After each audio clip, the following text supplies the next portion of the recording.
네, 현대문학 작품론 5주차 강의를 시작하겠습니다.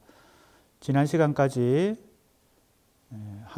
전후 모더니즘 시의 특성에 대해서 같이 살펴봤는데, 이번 시간부터는 우리 교재 353쪽에 있는 현대 시의 시적 실험과 시적 초월, 이 단원이 되겠습니다. 지금 우리가 크게 1주차에서 2주차까지 조지훈의 시를 청각적 이미지와 시의식의 관점에서 살펴보았고요. 3주차와 4주차에서는 전후 모더니즘 시인 중에서 김종삼, 김강림, 전봉건의 시에 나타난 음악성을 통해서 그 특성을 살펴보았습니다.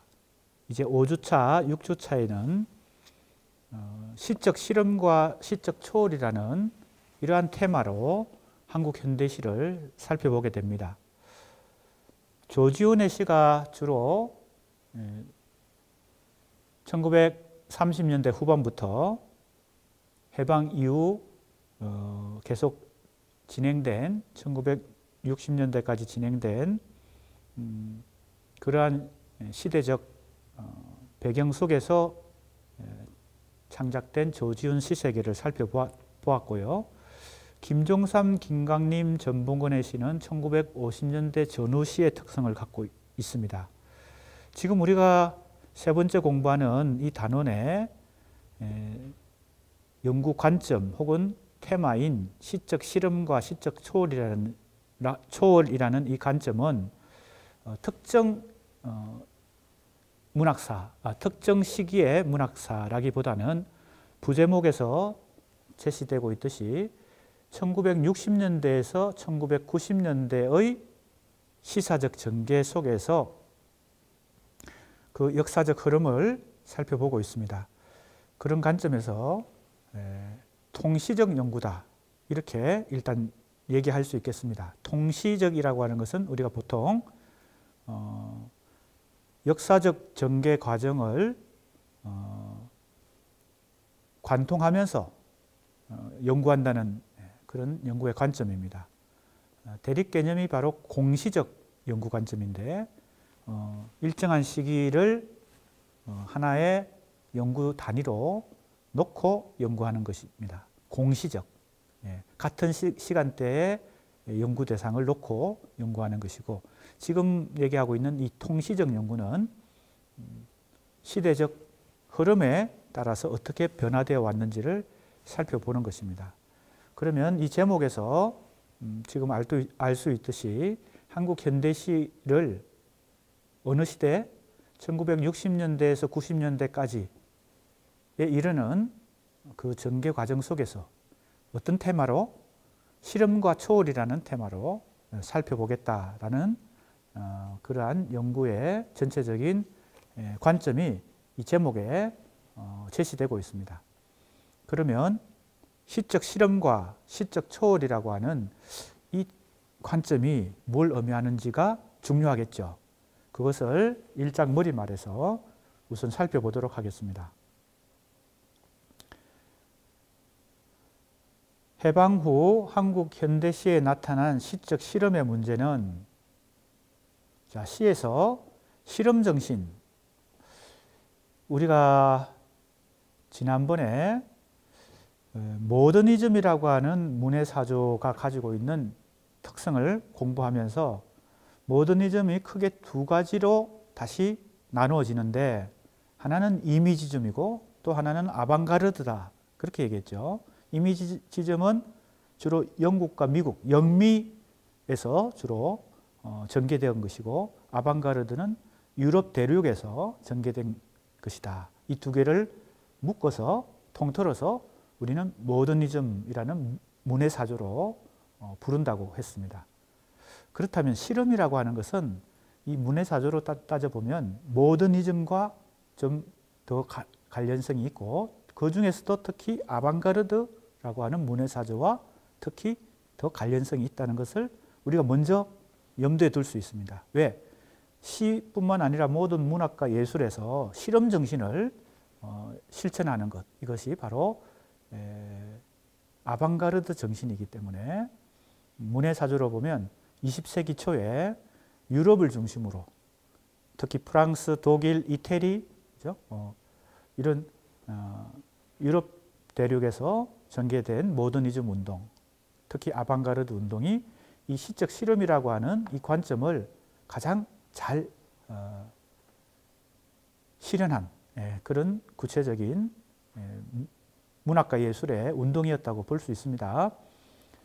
그래서 우리 한국 현대시의 경우에 이 시적 실험이 잘 나타난 어떤 현상은 1930년대에 바로 모더니즘 시 운동을 먼저 떠올릴 수 있겠죠.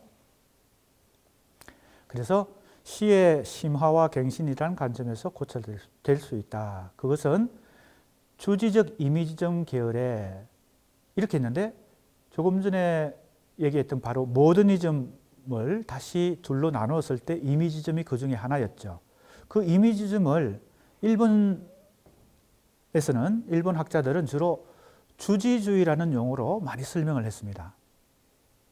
혹은 이미지즘만 그런 것이 아니라 모더니즘 전체를 그렇게 설명하긴 했는데 아방가르드보다는 이미지즘 쪽에 더 이 주지주의적 성격이 강하죠. 이 명칭 자체는 일본에서 먼저 사용한 명칭입니다. 이 용어가요. 주지하는 것은 지적인 면을 주로 한다는 거죠. 주지주의, 지성을 강조한다는 뜻입니다. 주지적, 그래서 이미지점이 주지주의적 특성을 갖는다. 이렇게 볼 수 있습니다. 일단은. 그래서 그것을 대표하는 시인이 김기림이다. 이렇게 볼 수 있고요. 또 정지용, 그리고 아방가르드 계열의 이상의 시가 실험 정신이 강했죠. 이상은 시만 쓴 것이 아니라 소설도 수필도 쓴 그런 다방면의 장르를 섭렵한 그런 문인이었죠. 그 계보를 추적하는 작업이 될 것이다. 한국 현대시에 있어서 이 시적 실험이 처음 나타난 것은 30년대 모더니즘 시 운동에서부터 나타난 것이고, 다시 둘로 나누면 이미지점 계열이 있고 아방가르드 계열이 있다. 이렇게 볼 수 있고, 계보를 추적한다는 것은 그 이후에 30년대 이후에 한국 현대시에서 이 시적 실험에 아방가르드 정신을 실천한 그런 시인들의 일종의 계보가 형성된다는 겁니다. 구체적으로 이 작업에는 1950년대 후반기 모더니즘, 바로 우리가 지난번에 공부했던 단원에서 전후 모더니즘 시 세 사람의 시인을 우리가 공부했는데 김종삼, 김강림, 전봉건, 이들 이외에도 1950년대에 활동한 모더니즘 시인이 굉장히 많죠. 그 1950년대 시인들 중에서 모더니즘 시를 쓴 시인들, 보통 후반기 모더니즘이라고 부르는 이유가 거기 있습니다. 30년대 먼저 모더니즘 운동이 전개되었기 때문에 이 50년대 모더니즘 운동은 후반기다. 이런 명칭이 붙은 것입니다. 그 다음에 60년대에 김수영, 김춘수, 황동규, 정현종, 오규원, 그리고 현대시 동인들, 동인이라고 하는 것은 우리 학생들도 잘 알겠지만 특히 문학에서 뭐 다른 예술 분야도 이 동인이 있을 수 있지만 문학에서 시나 소설을 개인이 창작하지만 뜻을 같이 하고 문학적 입장이 비슷한 사람들끼리 단체를 만들어서 서로 교류하는 것, 이것을 동인이라 그럽니다. 1960년대에 이 현대시 동인이라는 동인이 중요한 동인으로서 활동을 했습니다. 그리고 70년대에 감태준, 김강규, 최성호, 80년대에 황지우, 이성복, 박남철, 최성자, 다 지금 뭐 널리 알려지고 유명한 시인들이죠. 80년대까지. 이제 90년대로 또 전개되면 장정일, 유화, 함성호, 박상순, 성기환, 서정학 등이 논의될 수 있다. 어떤 계보에서 실험시의 계보, 그죠? 시적 실험을 실천한 시인들, 쉽게 얘기하면 아방가르드 시인들, 뭐 이렇게도 얘기할 수 있겠습니다. 물론 지금 여기서 언급된 시인들 이외에도 더 많은 시인들이 이 시적 실험을 실천했겠죠. 여기서 빠진 사람도 있을 수 있습니다. 더 보충하고 더 포함시킬 수 있을 텐데 일단 그렇게 논의해 볼 수 있다는 것입니다. 자, 그런데 그 다음이 이제 좀 중요합니다. 그런데 기존의 문학 논의가 모더니즘, 리얼리즘의 가짜 대립에서 오는 피해가 있다는 겁니다. 폐해가 있다. 이분법적 사고의 간행을 깨트리는 새로운 문제틀이 요청된다. 우리가 지난번에도 한번 얘기했지만 1920년대에 리얼리즘, 한국에서 리얼리즘 문학과 예술의 운동이 가장 왕성하게 펼쳐지고 그것이 그 시대만 펼쳐지고 끝나는 것이 아니라 다시 시대가 변화가 되고 새로운 시대가 오면 그것이 다시 새로운 모습으로 회귀하기도 하죠. 그것이 바로 우리가 80년대에 민중문학, 민족문학, 민중문학, 노동문학으로 전개되었던 그 참여문학입니다. 크게 보면 참여문학 계열인데 20년대에 카프로 대표되는 사회주의 문학운동이 80년대에 민중문학이라는 또 참여문학으로 다시 모습을 바꾸어서 강조가 되고 있습니다. 그래서 대체로 좀 관행적으로 리얼리즘 문학이라고 하는 것과 모더니즘 문학이라고 하는 것을 이분법적으로 이렇게 나누고 대립적으로 보고 연구도 하고 논의를 하는 그런 경향이 간행이 있었다는 겁니다.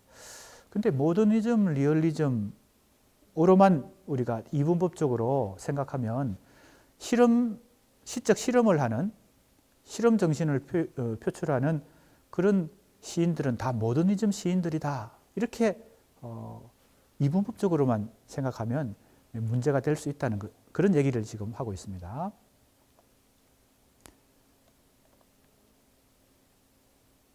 모더니즘, 리얼리즘의 이분법은 식민지 시대의 카프 그리고 민족주의 문학의 대립, 이 슬래시는 대립적 관계를 의미합니다. 카프는 바로 사회주의 문학 운동을 하던 그 조직, 단체죠. 코리안 아티스트 프롤레타리아 페더레이션, 한국 조선, 코리아니까 조선 아티스트, 예술가, 프롤레타리아, 무산자 계급이죠. 바로 이제 계급 명칭입니다. 사회주의 개념이죠. 사회주의 사상에서 주로 부르조아와 유산자 계급과 무산자 계급, 프롤레타리아를 구분하는 그 계급 개념이고, 페더레이션은 연맹 이런 뜻이니까 조선 프롤레타리아 예술가 연맹 이런 뜻입니다. 카프가 약자 줄여서 말한 것이죠. 그래서 이러한 카프 문학과 대립되는 민족주의 문학이 있었고 이것도 이분법적으로 그동안 연구되어 왔고 논의되어 왔습니다. 해방 공간에서 대체로 좌우익 논쟁이 치열했죠. 해방이 되는 1945년부터 1950년 한국 전쟁이 발발하기까지 한 5년 정도의 이 기간을 우리가 한국 현대문학사에서 해방 공간 이렇게 말합니다. 꼭 문학사에서만 그렇지 않고 역사적으로 한국 현대사에서 해방 공간, 해방되자마자 그러나 전쟁이 일어나기 전까지 이때 가장 치열한 이데올로기 경쟁이 심화되었죠. 그게 바로 우리 한국 문단에서는 자익문학과 우익문학의 논쟁이 이때 이 시기에 아주 첨예하게 펼쳐졌습니다. 그것이 60년대로 오면 순수 문학과 참여 문학 논쟁으로 다시 전개가 됩니다. 이건 너무 유명한 모르는 사람이 없는 그런 얘기죠. 참여 문학에 대립되는 순수 문학과의 이 논쟁도 역시 이분법적인 구도 속에서 전개되었다. 그리고 90년대 이후에 민족 문학 논쟁이 또 펼쳐집니다. 아까 내가 잠깐 설명했던 80년대에 민중문학, 노동문학, 민중문학에서 더 나아가서 노동자들이 공장 노동자 직접 시창작을 한다든지 소설을 쓴다든지 이런 실천을 하는 것이죠. 그 이전에 민중문학을 한다고 하지만 그들은 다 지식인에 속한 문인들이, 시인들이 시도 쓰고 이렇게 한 것인데, 이제 대표적으로 박노해라든지 이런 시인들이 등장해서 박노해 시인은 우리 학생들이 많이 들어봤죠. 본명은 박노해가 아닌데 필명으로 노해라고 필명을 쓴 것은 노동해방의 약자입니다. 실제 노동자였고 노동을 하고 생활을 하면서 시 창작을 했죠. 그래서 노동의 새벽이라는 유명한 그 노동문학을 개척한 그런 유명한 시인이죠. 그것이 다 80년대에 전개되었던 참여문학, 크게 보면 참여문학의 계보 속에서 바로 민중문학, 노동문학 운동이었는데 90년대에 다시 이 민족문학 논쟁으로 펼쳐지게 됩니다. 자, 그래서 이제 내가 볼 때는 이러한 이분법적 대립 개념으로서의 논쟁이 우리에게 거시적 안목을 가져다 준 반면에 개별 문학의 심층적이고 정밀한 논의에 이르는 것을 방해하는 일종의 경직된 사유도 조장했다. 그래서 비판적으로 한번 생각해 보는 것입니다. 문제 제기를 해보는 것입니다.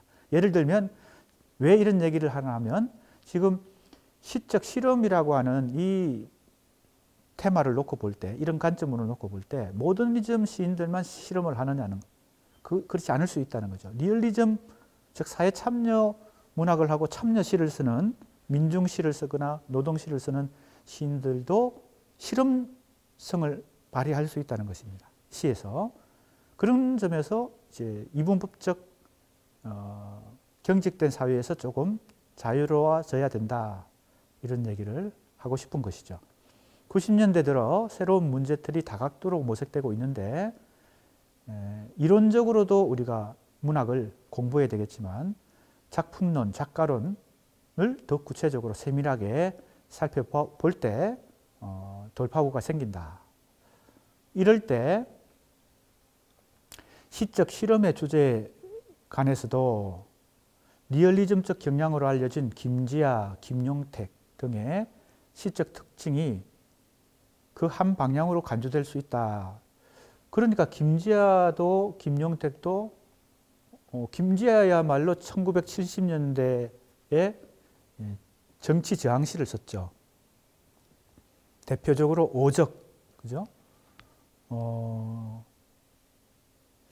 우리나라를 망가뜨리는, 망치는, 그죠? 5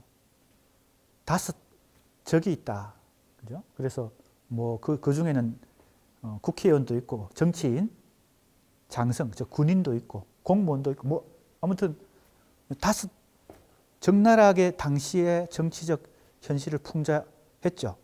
대통령이든 누구든. 그러니까 상당히 탄압도 많이 받고 감옥에 오랫동안 감옥 생활도 하고 저항 시인으로 1970년대 저항 시인으로 세계적으로 유명해진 김지아 시인입니다. 김지아 시인이 결국은 감옥에서 오랜 시간을 감옥 생활을 하다가 그 저항 정신으로 저항시를 쓰던 그 초기 시에서 변화를 보여준 것이 바로 생명에 눈을 뜨고 생명의 관점에서 후기에 새로운 생명 사상에 눈을 뜨고 새로운 시를 쓰죠. 아무튼 그 김지아 시인이 1970년대에 보여주었던 그 정치 풍자시, 그것도 이제 크게 보면 리얼리즘 시의 계열에 속하는데 거기에도 실험성이 있다는 겁니다. 김용택의 시, 주로 농민시 혹은 민중시의 대표인데 김용택은 1980년대입니다. 물론 그 이후에도 시를 썼죠. 김지아도 지금도 생존해 있고 그 이후에도 시를 썼지만 주로 처음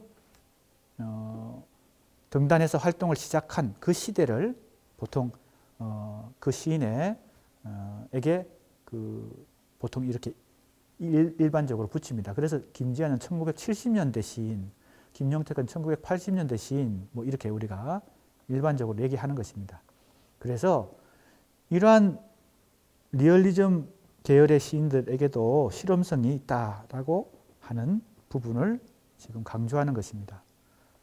따라서 이 글은 시적 실험과 시적 초월이라는 주제하에 1960년대부터 90년대에 이르는 한국 현대시의 한 측면을 조감하면서 통시적으로 이렇게 조감해 본다는 거죠. 조망해 본다. 그러니까 만원경으로 보는 것이 이제 조망 혹은 조감입니다.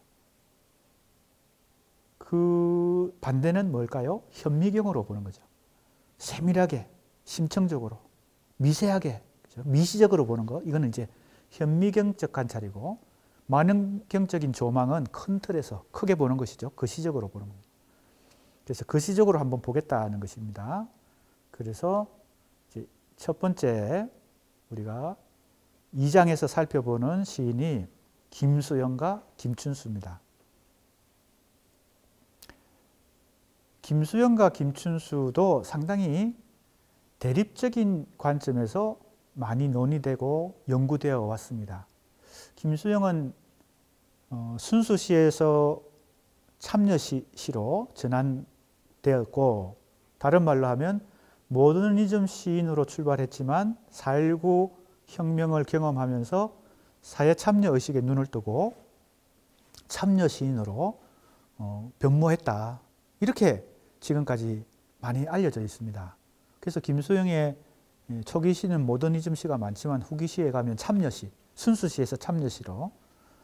그래서 대표적으로 마지막 작품이 풀이란 작품인데, 그 풀이란 작품이 참여시를 대표하는 작품인 것처럼 그렇게 해석이 되어 왔고, 거기에 이제 동풍과 풀이 나오죠. 즉 바람과 풀이 나오는데, 그 참여시적인, 즉 사회 참여 의식으로 정치, 즉 알레고리로 해석하니까 어떻게 됩니까?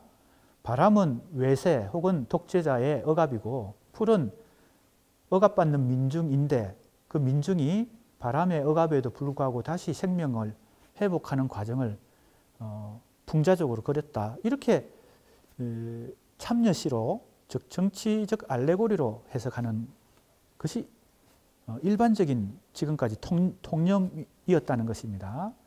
그래서 지금 이 논문에서 주로 밝혀보려고 하는 것은 시적 실험과 시적 초월이라는 이 테마를 가지고 우리 한국 현대시에 대해서 역사적으로 이런 이분법이 그동안 많이 관행적으로 통해 왔는데, 통념으로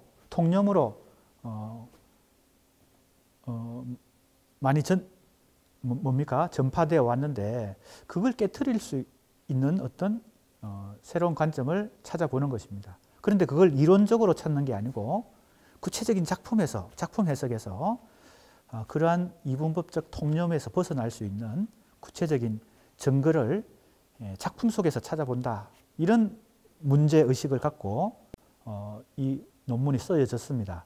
그 첫 번째가 바로 김수영과 김춘수인데, 김수영의 바로 이 풀이라는 작품을 새롭게 해석을 해보려고 하는 것입니다. 너무나 잘 알려진 작품이기 때문에 우리 학생들 이 작품에 대해서 조금 전에 내가 얘기한 그런 가장 기본적인 해석을 포함해서 고등학교 때도 그리고 대학 입시를 위해서도 이 작품을 다 공부했을 겁니다. 짧은 작품이고 또 다 아는 작품이니까 자신의 해석을, 새로운 해석을 한번 시도해보는 그런 기회로 삼았으면 좋겠습니다. 자, 일단 김수영과 김춘수를 풍자와 해탈이라는 관점으로 여기 제시해놨는데, 이것은 역시 최종 결론입니다. 이 기납적인 작품에 대한 새로운 해석을 토대로 이러한 결론을 도출했는데, 이것은 그래서 나중에 얘기하기로 하고, 자 이제 찬찬히 살펴보겠습니다. 한국 현대 시사에서 1960년대는 순수 참여라는 이분법적 대립항이 시인 비평가의 창조적 상상력과 사유를 구속하였던 시기이다. 앞에서도 한번 나왔죠. 한국 현대는 문학사에서 대체로 이 논쟁을 지배했던 것은 이 대립 개념인데, 대체로 문해사조로 본다면 리얼리즘과 모더니즘의 대립이고, 또 그것을 쉽게 풀어 쓴다면, 풀이한다면 참여문학이냐 순수문학이냐의 대립이라고도 볼 수 있습니다. 60년대에는 시대에 따라서 그것이 조금씩 그 색깔을 바꾸어서 다시 나타나는데, 아까도 앞에서 얘기했죠. 20년대에는 카프와 민족주의 문학의 대립이었고, 60년대에 오면 순수문학이냐 참여문학이냐, 이런 또 이분법적 대립 속에서 시를 쓰는 시인이나 소설가나 평론가가 거기에 그 분위기에 그 시대적 담론 속에서 억압을 받았다는 겁니다. 왜? 나는 그런 프레임과 상관없이 자유롭게 창작을 하고 싶은데, 모든 사람들이, 대부분의 사람들이 당신은 순수 시인이냐 참여 시인이냐 자꾸 이렇게 질문한다는 거죠. 그게 지금 이 말이 가지고 있는 것입니다. 창조적 상상력과 사유를 구속하였다는 말은 그런 것입니다. 그걸 의식하지 않을 수 없는 것이죠. 왜? 시대 정신이 그런 것이니까. 우리 시대, 즉 1960년대 한국 문학의 뭡니까? 담론이 그러한 순수 참여 대립의 그 담론이 지배하고 있으니까요. 그래서 시를 쓰는 시인도 내가 순수 시를 쓰느냐 참여 시를 쓰느냐 자꾸 의식을 해야 되고, 다른 사람이 또 자꾸 그걸 강요하고, 이런 이분법이 지배하고 있었다는 겁니다. 그래서 지금까지도 이러한 그 고정관념이 그 시를 연구하는 사람들에게도 있다는 거죠. 그래서 대표적으로 참여시 계열, 김수영은 참여시인이다 이렇게 이해하고, 김순수는 그 대립 개념으로서 순수시다. 그러니까 참여와 순수의 이분법으로 본다면 김수영은 참여시인이고 김춘수는 순수시인이다 이렇게 보는 거죠. 그래서 일반적인 통념이 되고 있는데, 이러한 통념을 전체적으로는 뭐 틀리진 않죠. 그죠? 전체적 조망의 차원에서는 인정하지만, 좀 더 미시적으로 보면 너무 이런 경직된 평가에서 벗어날 필요가 있다는 겁니다. 그 이해와 평가가 더 치밀하고 심층적인 차원으로 전개될 필요가 있다. 자, 김수영 씨에 대한 이제 얘기로 전개됩니다. 김수영 씨에 대한 논의는 일관된 주제어를 중심으로 시 세계를 파악하는 시도, 이제 선행 연구들, 많은 선행 연구가 있죠. 대표적으로 많은 시인 중에 한 사람입니다. 김수영, 뭐 서정주, 뭐 정지용, 뭐 대표적으로 많죠. 연구가. 근데 이제 그걸 선행 연구의 유형을 이제 살펴보면, 일관된 주제어를 중심으로 시를 이해하려고 하는 연구가 있었다는 거고, 대표적으로 자유, 그죠? 뭐 이런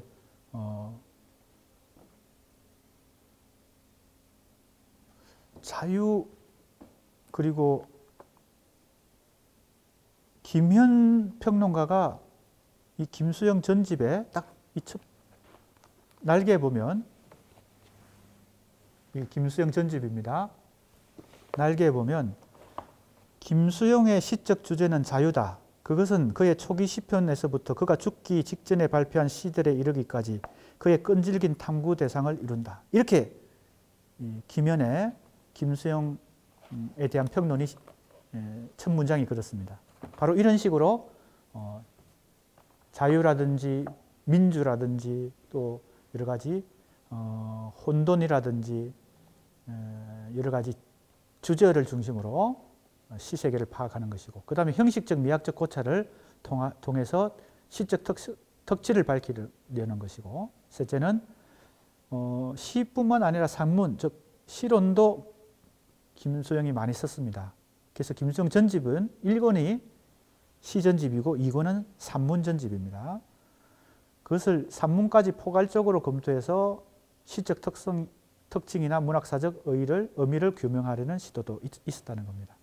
그 다음에 논쟁이 될 만한 논점이 많이 생산되었는데, 기존 연구에서 첫째는 바로 4.19 등의 역사적 사건과 김수영 씨의 시기 구분 문제입니다. 자, 이것이 이제 약간의 설명을 한다면, 아까도 얘기했지만 통념적으로 김수영은 순수 시를 쓰다가, 즉 모더니즘 시를 쓰다가 예술적인 시의 예술성을 더 강조하는 시를 쓰다가 역사적 사건을 경험한다는 거죠. 1960년에 발생한 4.19 혁명을, 역사적 사건을 경험하면서 사회 참여 의식에 눈을 뜨고 참여 시인으로 변화되었다는 것이죠. 그래서 김수영의 시를 이제 시기 구분, 보통 우리가 어떤 질적 변화가 일어나는 경우에 이제 구분을 하죠. 그래서 둘로 구분하면 전기시, 후기시 둘로 구분하고, 만약에 3등분하면 초기시, 중기시, 후기시 이렇게 구분할 때 그 구분의 기준이 있죠. 구분하려면 질적 변화가 어떻게 일어났으니까 구분을 하는 거 아니겠어요? 그런데 이 4.19 혁명이 질적 변화의 계기가 됐다고 보고 그 4.19 혁명을 전기시와 후기시의 기준으로 보는 경우가 많았다는 겁니다. 둘째로 김수영 시와 모더니즘의 관계를 규명하는 문제. 그 다음에 각주의 거기에 해당되는 선행 연구를 조금 이렇게 각주를 달아놨습니다. 이것은 참고하면 되겠고요. 우리 학생들이 이번 학기에 과제물 제출할 때는 이런 이제 참고 문헌이나 선행 연구를 각주를 달거나 이렇게 하지 않고 자기 나름의 분석과 해석 위주로 작성을 하라고 했습니다. 해보라고 했습니다. 분량도 분량이지만 이렇게 선행 연구까지 검토하고 각주를 달고 이렇게 하지 말고 해보라고 한 것입니다. 자, 첫째 논점은 4.19라는 역사적 사건을 기준으로 전기, 후기로 양분하는 견해. 여기 이제 각주에 거기에 해당되는 선행 연구들을 제시했습니다만 그것이 이제 일반적인 대세를 이루고 있습니다. 둘째 논점은 모더니즘에서 출발해서 참여시로, 즉 리얼리즘시로 전개되었다. 이런 것이 이제 대세를 이루고 있죠. 자, 그런 의미에서 우리가 구체적인 논의를 해야 되기 때문에 너무 일반적인 문학사적인 전체적인 얘기를 하면 증거가 없죠. 그냥 자기 주장을 내세울 뿐입니다. 그래서 나는 그런 방법보다는 구체적인 작품 해석에서 근거를 제시해야 된다, 논리를 제시해야 된다, 이렇게 생각하는 편입니다. 자, 그럼 이 작품 너무 유명한 작품인데 간단히 한번 읽어보고, 짧으니까 해석을, 가능하면 새로운 해석을 한번 시도해 보겠습니다. 풀이 눕는다. 비를 몰아오는 동풍에 나부껴 풀은 눕고 드디어 울었다. 날이 흐려서 더 울다가 다시 누웠다. 풀이 눕는다. 바람보다도 더 빨리 눕는다. 바람보다도 더 빨리 울고 바람보다 먼저 일어난다.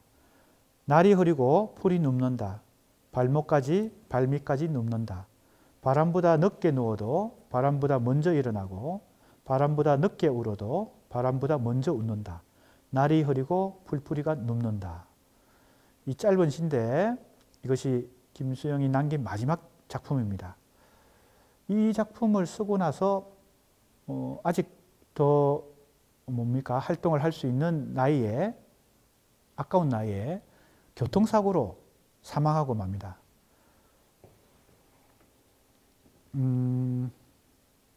지금 알려져 있는 그 일화에 의하면 소설을 쓰는 이병주 시인하고 친분이 있어서 이병주 시인하고 술을 마시고 술자리를 같이 하다가 헤어지고 집에 가는 길에 버스에 치여서 죽게 됩니다. 인도로 아마 버스가 어떤 이유인지 버스가 뛰어들어서 사망했다고 알려졌는데 아깝게도 이 작품 이후에 사망을 하게 되죠. 그래서 더군다나 이 작품이 유명해졌는데 이 작품은 아까도 얘기했지만 4.19 혁명 이후에 그죠? 사회 참여 의식에 눈을 뜨고 풍자시를 쓰는 과정 속에서 이 작품이 마지막에 창작되었기 때문에 이 작품을 참여시로 너무 이제 그런 고정관념을 가지고 해석을 하다 보니까 정치적 풍자시, 즉 이제 알레고리가 뭔지는 알죠? 우리 학생들. 이 작품 전체를 알레고리로 보는 것입니다. 그렇다면 이 상징, 대표적인 상징이 두 개 나오는데 명사가 풀과 동풍입니다. 뒤에 가면 이제 이 동풍은 바람이라는 단어로 대신하게 되니까 풀과 바람인데 전체적인 상황은 바람이 불어서 풀이 눕고 울고 그러나 다시 누웠다가 눕고 울지만 일어서고 웃는다는 거죠. 그래서 아주 간단한 시입니다. 단순한 시인데 그리고 어떤 반복에 의해서 명사는 두 개가 나오죠. 풀과 바람입니다. 동사가 여러 개 나오는데 대표적인 게 조금 전에 얘기했듯이 눕고 일어난다. 대립 개념이죠. 울고 웃는다. 그죠? 그러니까 명사 두 개고 동사 네 개인데 이 시에서 가장 핵심적인 시어는 그것이 대립 개념으로 일반적으로 해석될 수 있습니다. 지금까지 대부분의 해석이 그 대립 개념에 근거해서 해석을 한 것입니다. 풀과 바람을 대립 개념으로 보는 거죠. 바람은 풀의 어떤 공격성을 혹은 풀에 피해를 입히는 어떤 외부의 힘이고 그래서 독재자라고도 해석되기도 하고 외세라고도 해석되기도 하고 이렇게 한 것이고 풀은 이 바람의 공격을 받아서 피해를 보고 하지만 그것을 극복하는 어떤 존재라고 볼 수 있기 때문에 이 대립관계 속에서 그 정치적 알레고리의 해석도 나온 것입니다. 그래서 결국은 풍자시가 되는 거죠. 정치 풍자시가 되는 거죠. 풀은 민중이고 그래서 외세의 억압이나 독재자의 그 독재에 고난을 받지만 끝내는 그것을 극복하고 승리한다. 웃는다고 하는 것 그리고 일어선다고 하는 것 그런 걸 이제 그렇게 알레고리로 해석하는 거죠.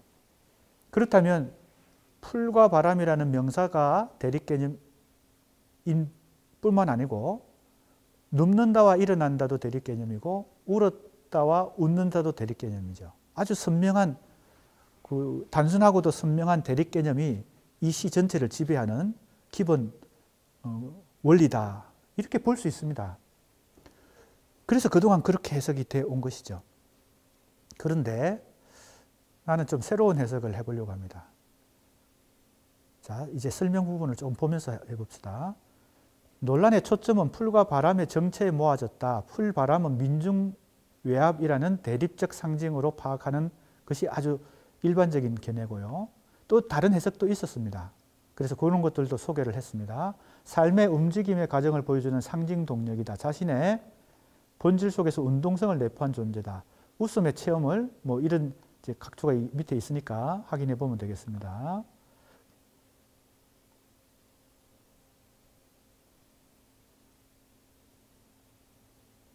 자, 여기서는 설명을 자세하게 하지 않았는데 내가 보는 해석을 조금 여기서 보충 설명으로 해보겠습니다.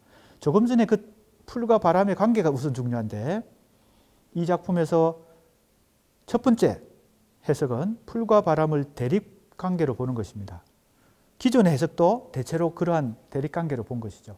그래서 내가 그걸 부정하는 게 아니고 그러한 풀과 바람의 관계가 대립관계이고 눕는다 일어난다 운다 웃는다도 물론 대립관계로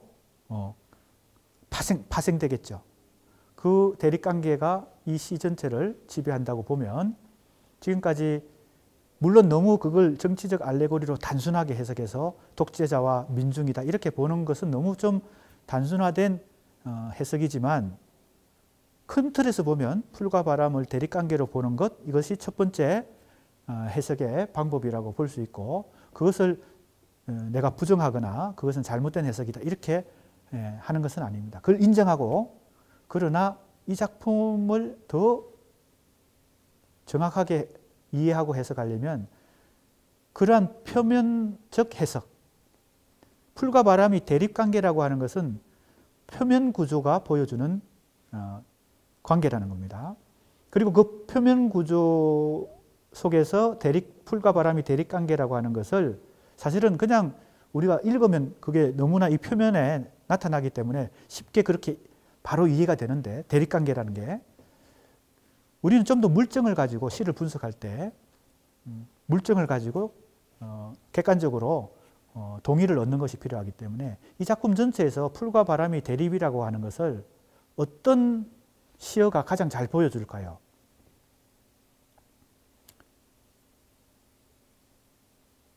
내가 볼 때는 역시 이 작품은 동일한 시어를 여러 번 반복하고 변주하면서 이 작품이 전개되는데, 이 비교격 조사입니다. 보다도 또는 도자가 빠지고 보다, A보다 B가 뭐뭐 하다는 거죠. 여기도 바람보다 보다 혹은 보다도가 총 7번 사용됐습니다. 이 보다 혹은 보다도라는 비교격 조사는 A와 B를 상호 비교함으로 해서 뭡니까? A와 B가 어떻게 다른지 차이점을 더 부각시키는 조사입니다. 비교격 조사죠. 말 그대로. 그래서 이 비교격 조사가 이 짧은 시 속에 7번이나 사용됐다는 것은 그만큼 표면적으로 풀과 바람의 관계가 대립적인 관계라고 하는 것을 강조하고 있는 그런 증거가 됩니다. 구체적인 증거죠. 그래서 이제 내가 주로 시를 분석하고 해석하는 방법은 이 구체적인 시어의 구체성을 가지고 분석을 한다는 겁니다. 그냥 이 작품 읽어보면 물론 풀과 바람이 대립이라는 것이 금방 이해가 되지만 우리는 구체적인 증거를 제시하면서 좀 더 선명하게 분석할 필요가 있다는 겁니다. 그런 의미에서 이 작품은 풀과 바람의 관계가 대립이라는 것이 더 선명하고 표면적으로 형성됐다는 겁니다. 그런데 그렇다면 김수용은 역시 참여시를 썼고 특히 정치적 풍자시까지 써서 이런 작품을 쓰고 죽었는데, 내가 볼 때는 이 작품의 묘미는, 숨은 의미는 그것 말고 더 있다는 겁니다. 자, 표면 구조 말고 숨은 구조, 즉 심층 구조를 한번 살펴봅니다. 그런데 뜻밖에도 이 작품의 심층 구조 속에는 정반대의 해석이 가능한, 즉 풀과 바람의 관계가 대립이 아니라 호응, 도움을 주고 도움을 받는 관계, 수혜로 해석할 여지가 생깁니다. 역시 증거가 필요합니다. 어디에 그 물증이 있을까요? 우리 학생들 한번 찾아보세요. 내가 일방적으로 얘기하는 것보다 우리 학생들 찾아보는 게 필요합니다. 내가 볼 때 이것은 연이 한연으로 되어 있기 때문에 앞부분에 나오는 풀과 바람의 관계를 설명하는 이 서술어 중에서 눕는다와 일어난다, 울다와 웃는다가 계속 반복됩니다. 그런데 눕는다, 일어난다, 운다, 웃는다 말고 서술어가 하나 나타납니다. 어디에 있습니까? 나북견인데 나북겨. 자, 풀과 바람의 관계 속에서 이 단어가 나왔어요. 비를 몰아오는 동풍에 나북겨 그랬습니다. 그럼 풀은 바람에 의해서 나북기고 있는데 이 나북겨라는 단어의 뉘앙스, 그 뜻은, 그죠? 미묘한 뜻은 이게 대립관계라고 보기에 조금 어색합니다. 우리가 태극기가 바람에 나북깁니다. 많이 쓰는 예문인데요. 나북긴다. 이것은 좀 경쾌하고 발랄한 느낌을 주기도 하고 고통을 받는다, 피해를 본다, 그죠? 공격을 받는다 이런 느낌을 잘 받지 못합니다. 그래서 여기서 실마리를 한번 찾아보겠습니다. 풀과 바람의 관계가 과연 대립관계이기만 한 것인가?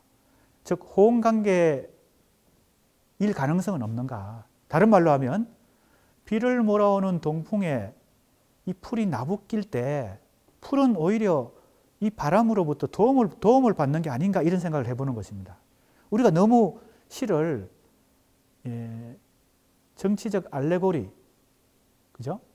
그렇게만 자꾸 해석하려는 그런 상징성으로만 해석하려는 그런 습관이 있는데, 그래서 일제시대에 쓰여진 작품 속에 나타난 어떤 밤은 무조건 어두운 시대적 암담한 식민지 현실이다, 이렇게만 자꾸 도식적으로 해석하게 되는 것이죠.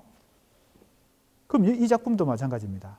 풀이 반드시 이 동풍, 바람에게 지금 피해를 입고 있느냐. 자, 우리 상징적, 정치적 알레고리에서 벗어나서 조금 새로운 각도로 보면, 현실적 각도, 실제 풀은 식물이고, 식물은 혼자서는 물을 공급할 수도 없고 운동을 스스로는 할 수 없습니다. 그래서 뭐가 필요합니까? 운동을 하기 위해서는 바람이 불어줘야 됩니다. 벼도 그래서 바람이 불어줘야 더 뿌리를 튼튼히 내리고 곡식을 좋은 곡식을 만들 수 있고요. 모든 식물은 스스로 운동을 할 수 없습니다. 두 번째, 스스로 물을 공급할 수 없어요. 그래서 이 비를 물어오는 동풍은 풀의 입장에서는, 즉 식물의 입장에서는 두 가지를 제공해 주는 것입니다. 물기와 뭡니까? 운동성을 제공해 줍니다. 그래서 이 풀은 바람에 의해서 눕고 일어날 수도 있고 울었다 웃을 수 있다는 겁니다. 그러면 운동성의 입장에서는 누웠다 일어나는 것은, 이것은 대립 개념이라기보다는 연속적 동작의 연속성입니다. 누워야 일어날 수 있거든요. 그리고 이 눕는다는 스스로 누울 수 없고 바람에 의해서 눕혀지고 다시 일어나는 것입니다. 이 바람은 비를 몰고 오기 때문에 비를 뿌렸을 겁니다. 그러면 운다고 하는 것은 이 풀이 비를 몸에 머금고 있다는 것이고, 비가 그치고 해가 다시 뜨면 이 물기 먹은 풀이 다시 빛이 나면서 웃을 수 있습니다. 그렇게 보면요, 우리가 너무 고정관념을 가지고 이 작품을 보는 것이 아닌가, 이런 의심을 해볼 수 있습니다. 자, 그러면 이 작품에서 풀과 바람이 대립 개념이고, 눕는다 일어난다 운다 웃는다가 다 대립 개념으로만 도식적으로 해석했던 것에서 좀 자유로워져서 정반대 해석이 가능해진다는 겁니다. 바람은 풀에게 운동성과 생명의 원천인 물을 제공해 주기 때문에 이 풀에게 어떤 수혜를 줄 수도 있다는 겁니다. 자, 그것이 이제 여기 나오는 해석입니다. 바람의 정체를 인식과 사유의 주체인 자아의 중심으로부터 이탈한 다른 세계의 힘으로 간주한다, 이랬습니다. 다른 세계의 힘이다. 이걸 이제 독재자로 해석하거나 외세로 그냥 대립 개념으로 보지 않고, 이 풀은 생명 혹은 주체 혹은 존재를 상징하는데, 이 존재는 자기 스스로 자기를 구원할 수 없는 그런 존재이기 때문에 외부에서 불어주는 바람에 의해서 생명력을 수혈받는다, 이런 해석을 해보는 겁니다. 이게 숨은 구조인데, 표면 구조는 대립 개념으로 형상화되어 있지만 대표적인 게 이제 보다라는 비교격 조사가 7번에 나왔다는 거죠. 숨은 구조로 보면 이 나부끼어로부터 해석을 실마리를 찾은 그 풀과 바람의 그 호응 관계가, 즉 풀은 스스로에게 물과 생명, 운동성을 제공할 수 없기 때문에 비를 몰아오는 바람으로부터 생명력을 제공받는다는 것이고, 스스로 자기를 구원할 수 없는 이 존재가 다른 세계, 외부로부터 오는 어떤 생명력을 통해서 생명력을 수혈받는다라고 하는 새로운 해석을, 숨어있는 의미를 찾아볼 수 있는데, 그렇다면 이 작품 자체는 상당히 모순된 작품이라는 거죠. 겉으로 표면적으로는 풀과 바람의 대립관계로부터 우리가 해석을 도출할 수 있는 그런 참여시적인 요소, 정치풍자시적인 요소가 있는 반면에 숨어있는 구조 속에서는 풀과 바람을 존재와 존재를 구원해주는 다른 세계의 힘이라는 그런 존재론적인 해석도 가능하고, 표면 구조와 숨은 구조 사이의 이 해석의 정반대 해석이 하나의 작품을 놓고 정반대 해석을 동시에 하는 것은 모순된 해석이잖아요. 그런 해석을 하면 그건 해석자가 모순된 해석을 시도하는 거잖아요. 그런데 그것은 해석자의 모순이 아니고 이 작품 자체가 가지고 있는 모순이라는 거죠. 표면구조와 수문구조 사이의 이 모순이 김수영 시 세계 전체의 뭡니까? 비밀이 된다는 겁니다. 김수영 시인이 4.19를 경험하면서 이전에 순수시 모더니즘을 쓰다가 참여시 리얼리즘 시인으로 완전히 변모해가지고 이 풀이란 작품 속에서 정치 풍자시를 썼다기보다는 4.19를 경험하면서 사회 참여의식에 눈을 뜨고 참여시도 쓰곤 했지만 그 초기에 쓰던 모더니즘 시가 가지고 있었던 시의 실험성, 예술성 이걸 포기한 것이 아니라 그것하고 이 참여의식, 참여문학과 순수문학 이걸 두 개를 계속 종합하려고 그죠? 부딪히면서 어느 하나를 포기한 것이 아니라 부딪히면서 변증법적으로 종합하려고 끝까지 시도했는데 사람들은 그걸 단순하게 그냥 모더니즘 시인에서 리얼리즘 시인으로 변모했다라고만 보는 것이죠. 그래서 나는 이 작품 속에서 표면구조와 수문구조 사이의 이 모순이 바로 참여 시인과 순수 시인으로서의 김수영이 가지고 있었던 자기 정체성의 모순이다. 그것이 이 작품 속에 이런 두 가지 충돌되는 구조로 나타났다. 이렇게 해석을 해보는 겁니다. 그래서 작품 한 편을 통해서 그 시인 시세계 전체를 한번 우리가 유추해 보는 방식인데요.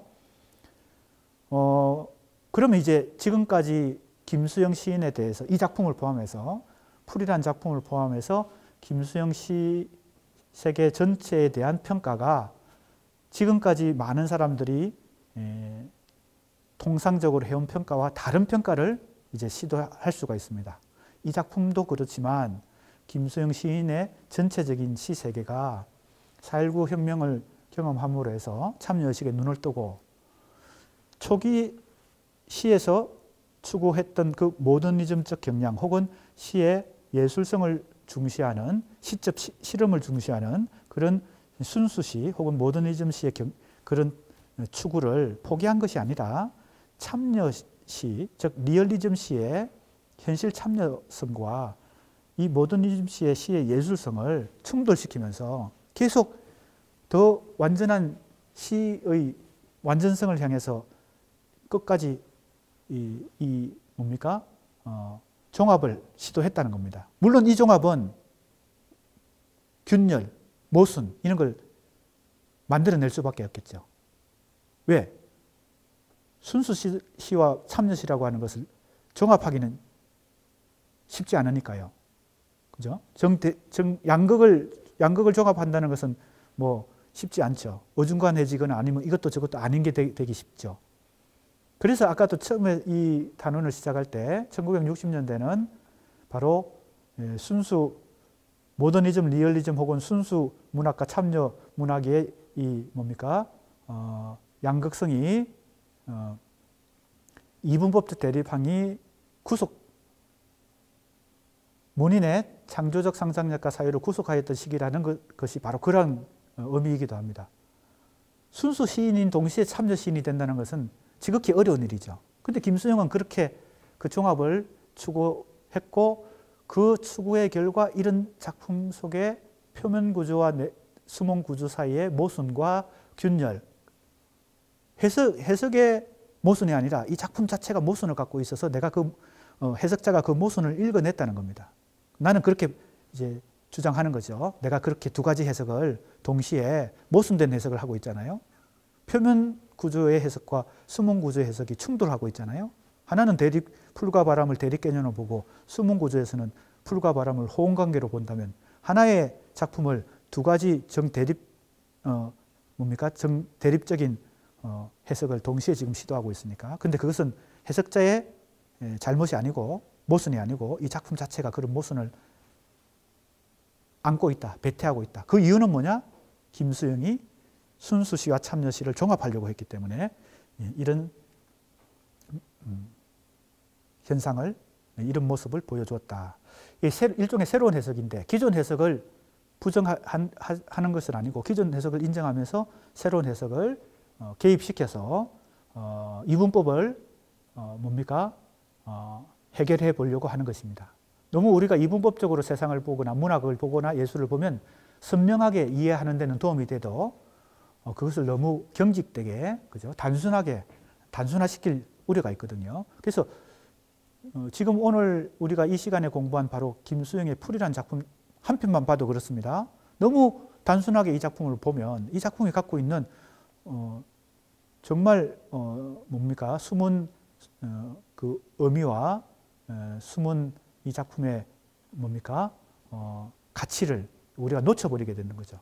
이 작품이 만약에 정말 그렇게 단순한 정치 풍자시의 그 단순한 이분법적 해석만으로 이 작품이 다 이해가 된다면 이 작품은 그렇게 뛰어난 작품이라고 하긴 어려울 것 같아요. 그런데 지금 내가 해석했듯이 그런 복잡한 두 가지 구조를 표면 구조와 수문 구조가 충돌하면서도 같이 갖고 있기 때문에 우리가 이 작품을 읽을 때 뭔가 다 해석되지 못한 어떤 미진한 어떤 부분이 자꾸 남아있는 듯한 그런 느낌을 받는 이유는 바로 그런 이유 때문이라고 생각합니다.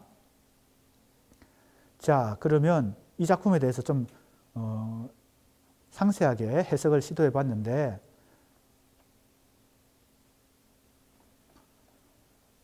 자, 이 문장을 다시 한번 보겠습니다. 자, 그러한 복잡한 분석과 해석을 거쳐서 이제 이렇게 정리할 수 있습니다. 바람의 정체를 인식과 사유의 주체인 자아의 중심, 이게 바로 풀입니다. 풀은 이런 존재론적 의미를 갖고 있습니다. 주체라고 하는 자아 혹은 주체, 이것은 이성적 주체입니다. 풀은 이성적 주체, 자아는 스스로 자기를 구원할 수가 없어요. 다른 세계에서 이 주체에게 혹은 존재에게 어떤 힘을 제공해줘야 이 주체가 뭡니까? 구원을 받을 수 있다는 그런 의미가 됩니다. 그래서 바람의 정체를 인식과 사유의 주체인 자아의 중심으로부터 이탈한 다른 세계의 힘으로 간주한다. 그러니까 바람은 주체 바깥에 있는 어떤 힘이죠. 풀은 주체고요. 이런 해석을, 물론 이 해석은 수문 구조의 해석입니다. 표면 구조의 해석도 인정하고 수문 구조의 해석을 시도해 보는 것입니다. 그래서 기존의 논의들은 그래서 풀을 탈주체의 잠재력으로부터, 이 탈주체의 잠재력이 바로 바람입니다. 비를 몰아오는 바람을 탈주체의 잠재력으로 본 것입니다. 그래서 이 바람으로부터 풀은 역동성의 동력을 얻는다. 이런 이제 새로운 해석을 해보는 겁니다. 기존의 논의들은 대부분 누이야 풍자가 아니면 해탈이다. 여기서 누이야 장하구나라고 하는 김수영의 시, 이 전집 속에 등장하는 또 다른 시입니다. 이 구절이 유명한데 왜냐하면 풍자가 아니면 해탈이다라고 하는 어떤 뭐라 그럴까요? 이분법적 제시를 했거든요. 이 시 속에서 김수영이. 그러면 이것은 아마 김수영이 풍자가 중요하다는 것을 더 강조하기 위해서 했을 가능성이 높은데 왜냐하면 참여의식에 눈을 뜨고 참여시를 쓰는 그 과정에서 했으니까. 그렇다면 해탈이라고 하는 것은 이 풍자와 대립 개념으로 지금 생각될 수 있는데 일단은 이 문장에서, 이 표현에서 그럼 해탈은 뭐냐? 풍자와 다른 시적 특성일 텐데 풍자는 시에서 풍자를 중시한다는 거죠. 풍자는 뭔지 잘 알죠? 우리 수강생들이. 풍자는 희화화를 통해 가지고 대상을 비판하는 거. 그죠? 그게 사회이든 인간이든 비판적 요소가 있습니다. 그래서 김수영에게는 풍자가 중요한 이제 시적 방법이 되는데 그럼 해탈은 뭐냐는 거죠. 해탈이. 풍자의 반대쪽에 있는 해탈은 뭐냐. 김수영이 이런 시에서 이런 표현을 하고 나서 대부분의 연구자들은 김수영의 후기시는 바로 이 풍자가 중요하고 해탈은 상관없다. 해탈은 부정하는 것이다. 이렇게 생각하고 이걸 해탈을 간과해 왔다는 겁니다. 그러나 김수영의 후기시는 서시에 언급된 첨단과 정지의 변정법이 첨단이 시의 예술성을 중시하는 것입니다. 정지는 시의 현실성을 중시하는 것이고 굳이 우리가 이것을 문해사조로 다시 구분해 본다면 첨단은 모더니즘 시에 해당되고 정지는 리얼리즘 시에 해당된다고 볼 수 있습니다. 그러면 자, 이 표현도 김수영이 서시라는 작품에서 했던 표현이거든요. 첨단의 노래. 나는 그동안 너무 많은 첨단의 노래만을 불러왔다. 정지의 미에 등한하였다. 라고 시작하거든요. 이 김수영의 서시라는 작품에서요. 그러면 나는 그동안 너무 많은 첨단의 노래를 불러왔다 하는 것은 바로 첨단이 의미하는 것이 시의 예술성을 중시하는 것입니다. 그것은 첨단이라고 하는 것은 현실을 부정하고 혹은 현실을 배반하고 현실보다 더 앞서 나가는 게 첨단이잖아요. 그래서 이제 첨단이라는 단어는 뭐 시나 예술 말고 뭐 여러 군데 많이 사용되죠. 첨단 공학, 그죠? 첨단 건물, 뭐 이럴 때 첨단을 사용합니다. 이것은 평균적인 현실보다 앞서 나가는 거. 그래서 이 시에서는 바로 이 첨단이 모더니즘의 아방가르드 정신, 즉 실험 정신과 상당히 연결될 수 있는 그런 의미를 가지고요. 정지는 현실을 직시하는 거. 정지. 지금 현재 우리가 살고 있는 이 지금 현재, 즉 현실을 꿰뚫어 보고 그 모순을 파악하는 거. 이거죠. 그러니까 이건 문학과 예술에서는 리얼리즘에 해당된다고 볼 수 있습니다. 그래서 이 시에서 김수영이 나는 그동안 너무 많은 첨단의 노래만을 불러왔다. 정지의 미에 등한하였다라고 말했을 때 바로 어떤 의미였을까요? 나는 그동안 너무 많은 예술성을 중시한 시를 써왔다.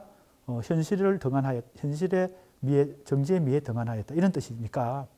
자, 그러면 이 서시에서 표현한 것하고 누이야 장하구나에서 표현한 것하고 연결시켜 본다면 이 정지에 해당되는 게 풍자입니다. 풍자는 현실을 비판하는 거니까요. 그러면 이 첨단에 해당되는 게 해탈, 물론 이게 도식적으로 이 꼴은 아니겠지만 같은 일맥상통한다는 겁니다. 이 첨단에 해당되는 것이 해탈일 텐데 이 표현을 우리가 역시 이분법적 양자택일로만 자꾸 해석하면 안 된다는 겁니다. 내가 볼 때는. 그동안 그렇게 해석해 왔는데. 그래서 김수영의 후기시를 풍자의 시로만 보고 해탈은 전혀 무관한 것처럼, 물론 이 시도 마찬가지입니다. 첨단의 노래는 이제 포기하고 정지의 미에 등한하였기 때문에 정지의 미에 이제 집중하겠다. 그렇게만 자꾸 양자택일로만 해석을 그동안 많이 해왔다는 겁니다. 내가 볼 때는 이 서시에서 표현한 것도 첨단의 노래를 그동안 너무 많이 불렀으니까 이제는 이것은 포기하고 그만두고 정지의 미만 이제는 노력하겠다. 이런 뜻이 아니란 겁니다. 자, 그래서 이 양극을 두 계기로 삼아 기량하며 전개되어 간다. 이렇게 되어 있거든요. 이 두 계기가 한 자리에 만나 다음 단계로의 비약을 이룬 작품이 풀이다. 그러니까 자, 이제 조금 정리하면 이렇습니다. 서시에 제시된 이 첨단의 노래와 정지의 미라는 이 두 가지 개념하고 누이야 장하구나에 제시되었던 풍자와 해탈이라는 이 두 개념은 김수영 시인이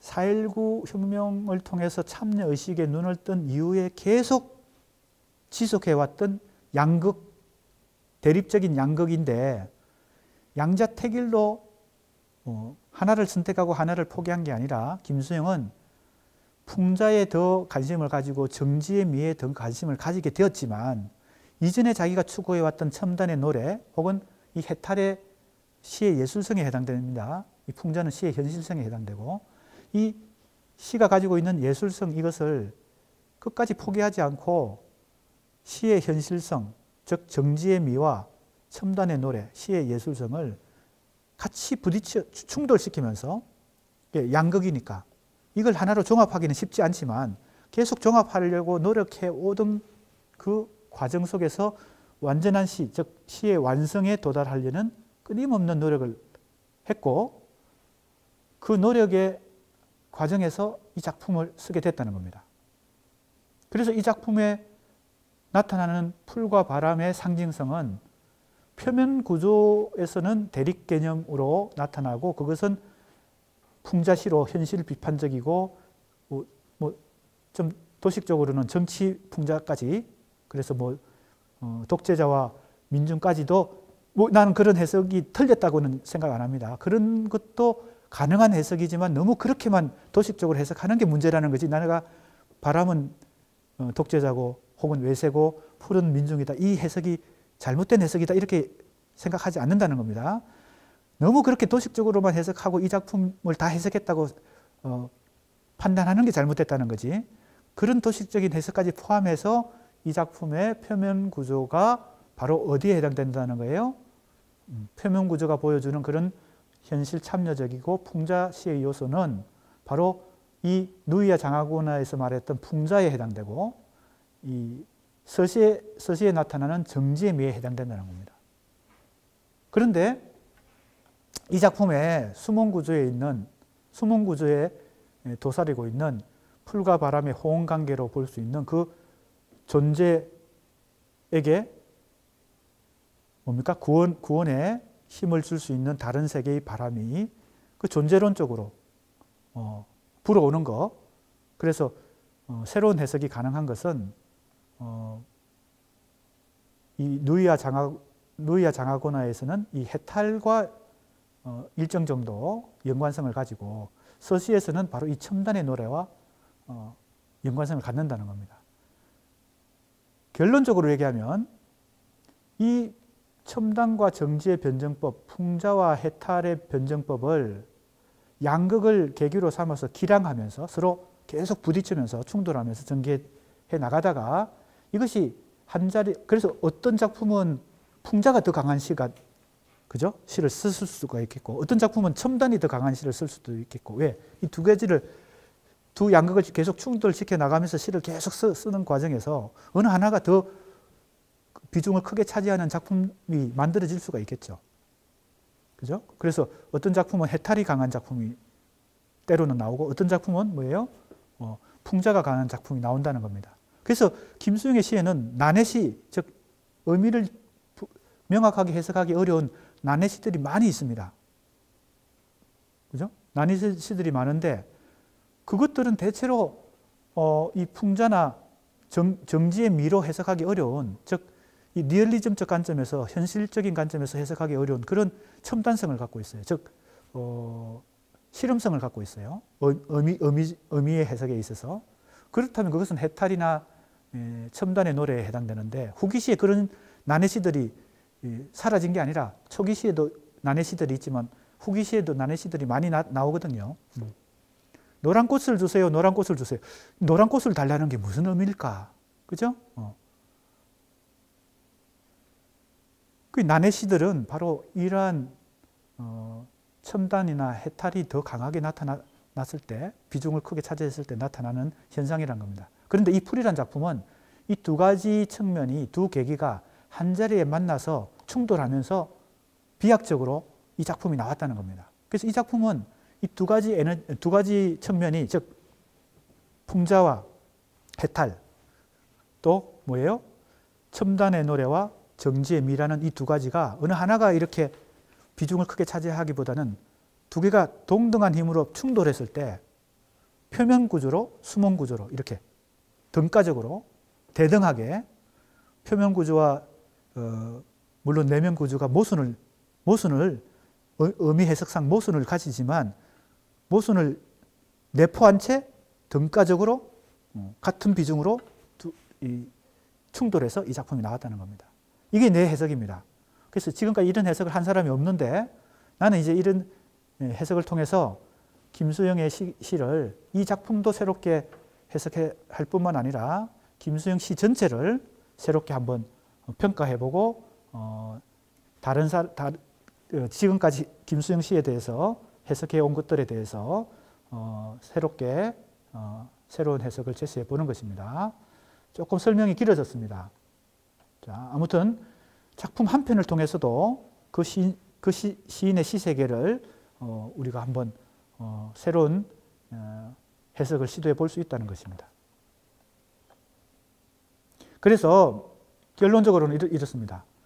따라서 김수영의 시적 여정은 모더니즘에서 리얼리즘으로의 전이 이동했다는 거죠.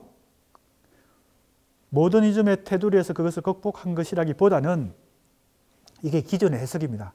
해석이라기보다는 전체적인 김수영에 대한 평가죠. 내가 볼 때는 모더니즘과 리얼리즘을 두 계기로 삼아 변정법적 저항을 통해, 저항이라기보다는 지양이라고 해야 되겠네요. 지양. 이 변정법에 영어에서는 지양이라는 단어를 많이 씁니다. 아우프헤벤, 독일어로 아우프헤벤. 이 변정법적 용어죠. 지양, 지양은 해겔의 변정법에서 사용된 용어인데 이제 너무나 유명해져서 모르는 사람이 없을 정도죠. 지양. 지양은 지향하고는 다릅니다. 지향은 어느 목표를 향해서 나아가는 게 지향이고, 지양은 두 가지 의미가 종합된 것입니다. 하나는 뭐예요? 보존하다. 하나는 끌어올리다. 정반합이라는 이 변정법적 삼각형에서 정이라는 명제가 자체 모순을 잉태하기 때문에 즉 반대 명제를, 명제가 하나, 정이라는 명제가 만들어지면 그 내부에서 자체 모순을 통해서 반명제가 만들어집니다. 그러니까 정반, 이게 대립개념이죠. 양극의 대립개념 속에서 이 정이 갖고 있는 장점과 반이 갖고 있는 장점을 살려서 보존하는 겁니다. 물론 보존하다는 뜻에는 폐기하다, 버리다 이런 뜻도 같이 들어있죠. 왜? 장점은 살리고 단점은 버려야 되니까요. 배제하다, 포기하다 이런 것이 들어있습니다. 보존한 채 어떻게 해야 돼요? 보존만 하면 되는 게 아니라 끌어올려야 되죠. 상승시켜야 됩니다. 어디로? 합에. 더 나은 지점까지 종합을 해야 됩니다. 그래서 이 합은 보존하다 플러스 끌어올리다. 이 두 가지 의미가 같이 들어있습니다. 이게 지양입니다. 지양. 이거는 이제 독일어로는 아우프헤붕 명사, 동사로는 아우프헤벤. 너무 유명한 단어이기 때문에 내가 볼 때는 여기에 지양이라고 해야 되겠죠. 지양을 통해서 시의 완성을 추구했다. 그 다음에 김수영과 이의령 사이에 벌어진 논쟁이 있습니다. 그래서 당대에 바로 김수영이 시 활동을 할 때 이의령 비평가와 유명한 논쟁을 벌입니다. 그것이 불온시 논쟁입니다. 이 불온시 논쟁도 크게 보면 60년대 순수 참여 논쟁의 이 자력권 안에서, 자장 안에서, 자기력 안에서 전개된 것입니다. 이의령은 애비가 지배하는 문화, 서랍 속에 든 불온시를 분석한다 등의 글에서 문학은 권력이나 이데올로기의 신여일 수 없으며 창작의 자유를 억압하는 시대의 분위기도 문제지만 그보다 작가 자신의 소심증과 빈곤한 상상력이 더 문제라고 주장하는데, 이의령 교수의 주장의 핵심은 문학인의 뭡니까? 용기가 필요하다라는 것이죠. 시대를 비판하거나 정치인을 비판하거나 풍자하거나 이렇게 할 수 있어야 되는데 자신감 있게 그렇게 못하는 것은 소심한 문인의 소시민적 용기가 없음에서 나온다는 것이죠. 그런데 김수영은 이러한 이의령의 주장에 주장을 비판하면서 지식인의 사회 참여라는 글에서, 그리고 불온성에 대한 비과학적 억측이라는 글에서 서로 논쟁을 하는 거니까 모든 전위문학은 불온하다라는 경구를 사용하며 오늘날의 문화의 침묵은 문화인의 소심증과 무능에서보다는 유상무상의 정치권의 권력의 탄압에 더 큰 원인이 있다. 즉 개인의 용기의 문제가 아니고 이 구조적 문제라는 겁니다. 정치권에서 유언무언의 억압과 탄압이 이 시대가 독재 정권의 시대이니까 그런 이유가 있겠죠. 그러니까 정치와 문학과 예술 사이의 이 전체적인 구조적 관계 속에서 김수영은 이 불온시를 쓸 수 있는 그런 사회를 만들어야 된다. 언론 자유를 포함해서 그런 주장을 하는 것이고, 이의령 평론가는 문학인의 용기가 필요하다. 이런 조금 다른 관점에서 지금 논쟁이 벌어진 것입니다. 이것은 크게 보면 지금 이 작품에 대한 해석이라기보다는 이 당시에 김수영과 이의령 사이의 이 논쟁에 대한 잠깐의 소개입니다. 자, 이제 김춘수에 대한 이야기로 전개되어야 되는데, 지금 이 논문은 김수영에서 볼 수 있듯이 한 시인의 작품 세계를 한 편의 작품 혹은 봅시다. 김춘수도 그렇겠죠. 한 편의 작품을 중심으로 그 시인의 시세계의 핵심적인 특징을 살펴보는, 그래서 지금 한 시인이 아니고 총 6명의 시인을 통시적으로 60년대부터 90년대까지 어떤 관점에서 시적 실험과 해탈이라는 관점에서 지금 살펴보고 있는 것입니다. 자, 그러면 지금 우리가 김수영과 김춘수 시인을 비교하면서 풍자와 해탈이라고 하는 이 관점에서 이 두 시인을 살펴보고 있는데, 자칫 오해하면 김수영은 풍자의 시를 썼고 김춘수는 해탈의 시를 썼다, 이렇게 또 이분법적으로 보는 습관이 우리한테는 있습니다. 내가 지금 그래서 그걸 지금 제시하는 게 아니죠. 김수영의 시 안에도 풍자와 해탈이 다 들어있다는 겁니다.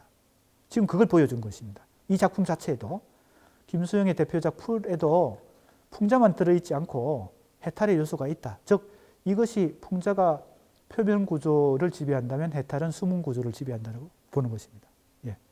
자, 그러면 오늘은 여기까지 하고 다음 시간에 김춘수 시로 또 전개하도록 하겠습니다.